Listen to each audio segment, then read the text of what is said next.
இன்றைக்கி கேரளா ஸ்டைல் மாம்பழ புளிச்சேரி பார்க்கலாங்க. தேங்காய் பூ எடுத்துக்கோங்க, அரை டீஸ்பூன் ஜீரகம், இதை நல்லா அரைச்சிக்கோங்க. 2-3 மிளகு, இது இவ்வளவும் நல்லா நைஸாக அரைச்சி வச்சுக்கிடுங்க. இந்த மாதிரி லேசாக ஊற்றிட்டு இந்த மாதிரி லேசாக அதை நசுக்கிக்கோங்க. இன்னும் என்னென்ன சேர்க்கணுன்னு சொல்லுதாங்க. இதில் 1 டீஸ்பூன் மஞ்சள் பொடி, 1 டீஸ்பூன் வத்தல் பொடி, 1 டீஸ்பூன் உப்பு, வேணால் பின்னாடி சேர்த்துக்கலாம், கொஞ்சமாக சர்க்கரை, இனி ஒரு டம்ளர் போல் தண்ணி ஊற்றி இதை கொதிக்க விடணும். இல்லை நம்ம வீட்டில் சர்க்கரை பாகு மாதிரி இந்த தண்ணியில் கலந்து வச்சுருந்தாங்கன்னா அதுவும் இதில் சேர்த்துக்கிடலாம். இப்போ பாத்திரத்தில் தயிர் எடுத்து அதை நல்லா அடித்து வச்சுக்கோங்க.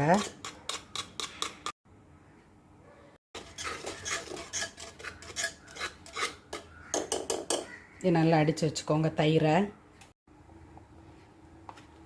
நல்லா மாம்பழம் வேகிற வரைக்கும் கொதிக்கட்டும். கருவேப்பிலையும் போட்டுக்கோங்க, முதல்ல சொல்ல விட்டு போச்சு. நல்லா கொதிக்குது. இப்போ அது நல்லா வெந்துட்டு இப்போ நம்ம அரைச்சி வச்சுருக்கோம்ல, இதை அதில் சேர்த்துட்டா போகிறோம்.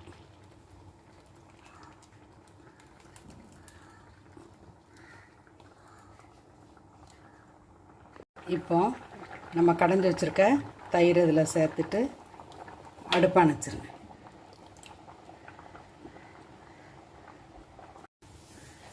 நல்லா மிக்ஸ் பண்ணி கொடுத்துருங்க. ஒரு பேனில் தேங்காய் எண்ணெய் ஊற்றிக்கோங்க. இதில் கடுகு மட்டும் சேருங்க.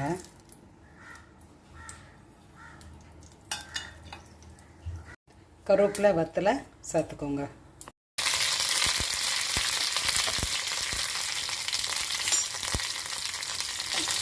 குழம்பு மேலே ஊற்றிடுங்க.